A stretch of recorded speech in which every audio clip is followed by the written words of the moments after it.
Hey guys, and welcome to another episode of Ask Matt, the series where you ask me some seemingly random questions and I do my best to answer them. So let's just jump straight in. So the first question today comes in from Ghost Gaming and he asks, did you build your PC or did you buy it? Now I've been a PC gamer now for probably about 3 years, and before that I played on PlayStation 3. Now when I first became a PC gamer I knew very little about PCs, so I actually got a friend of mine who knew quite a lot to kind of pick some parts for me. I gave him a budget and said, you know, what's the best we can build for this kind of price range? I then bought all those parts and together we built this PC. Now since then I've learned a lot more about PCs, I've rebuilt it hundreds of times, and technically now it's probably not even the same PC. In fact, technically, I think just the case is all that's left from that original PC. Since then I've had new motherboards, graphics cards, processors, SSDs, hard drives, RAM, even a new power supply. So yeah, literally the outside case is all that's left from that original PC. Now PC gaming it looks a bit scary when you first get into it. Building your own PC from someone who's not done it before can seem pretty scary, but it's relatively very easy once you get into it. And for saving money, building your own PC can save you a hell of a lot compared to just buying a PC. And also it gives you more leeway and choice in what you're spending your money on. Of course, if you have a budget of say £500, you can decide how much of that you want to spend on the graphics card if you want a better end graphics card, and you're not so bothered about the motherboard or your processor. So building it yourself just gives you more options on what kind of things you can pick and what you can do with it. So a shout out today for Yannick Brouwers, who says, are you sure your name isn't Sven or something like that, and you aren't ancestors of the Vikings? You really look like one. Yannick, I'm going to take that as a backhand compliment for your own safety and health. I could imagine me with a big helmet and pointy horns and a beard rowing across to the English Isles and pillaging and killing lots of innocent people, so I'll take that as a compliment. Let's move on. Battlefield Noob writes in and says, would you ever move to America to explore your love of guns?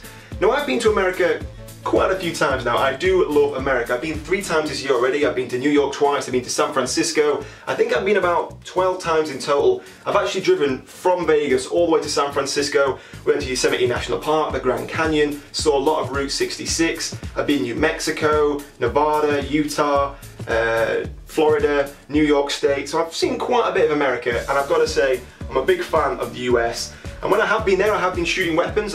You've probably seen them in the past. I've shot Glocks, 1911s, M16s, all of which I have posted on this channel previously. But would I move to America? Probably not, because I love America as a holiday place, but the weather is very hot. It's a very intense country. All the commercials, the television, everything is pretty intense. And whilst I love to go there on holiday, I think I like living in England where it's pretty chill, it's pretty calm. So I don't think I'd move there, but I definitely do enjoy visiting. Okay, so we have a question here from Aladdin Mombasa who asks, which different cameras do you use for your videos? Well, for various different videos I have various different cameras. For product reviews and these vlogs I have the Canon 700D, which I will show you a picture of on screen here. Obviously I can't show you now because I am filming with it. For when I'm doing product reviews I also have this. This is a 50mm Canon lens, also known as the Nifty 50.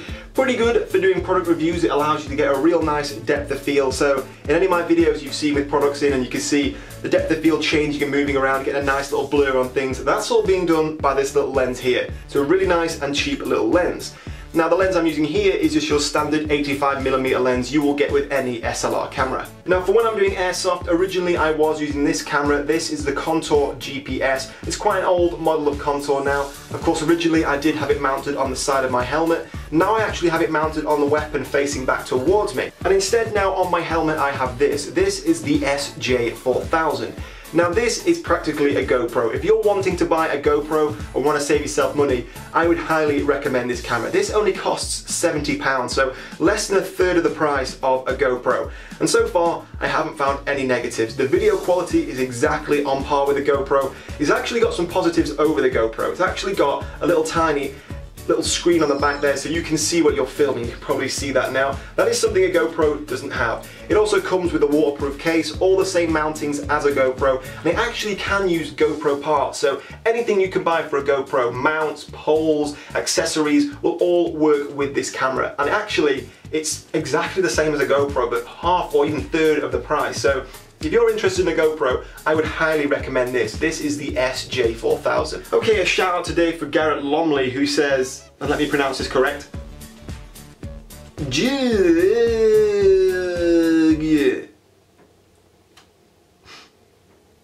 Okay. So Tyrone Gaming asks, apart from YouTube, what else do you have an interest in? Well, recently my main interest or pastime has actually been reading about history. Now I know that sounds pretty weird, but of course this year is 100 years since the beginning of the First World War. Now, later on this week, in fact, as you're watching this video, I'm actually travelling to France and Belgium to go and visit all the places and all these areas involved in the First World War. Now this is something I did 2 years ago with some of my friends. You may have seen the montage of all those clips. But this time I'm going again, of course. It's 100 years since it happened.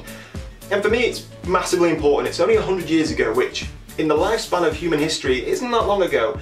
And if you are English or French or Irish or Scottish or German or Belgian, any of these kind of European countries really that were involved in the First World War, I think we all have families that in the past were affected by it, and it was a massive part of our history. So I have a real interest in learning more about that, watching documentaries, reading books, visiting. As you're watching this, as I said, hopefully by now I should be in Paris, I think, and moving on towards Normandy to see the Normandy beaches. Of course, that was World War II, but all the same, very interesting stuff. So that's all the questions we have time for this week. Don't forget, in the comment section below, leave all your questions. If you want to be mentioned in a video, leave me all your weird, wonderful and wacky questions down below. And of course, if you did enjoy this video, don't forget to hit up that like button. It really does help me out. But in the meantime, guys, thank you for watching, and I'll see you soon.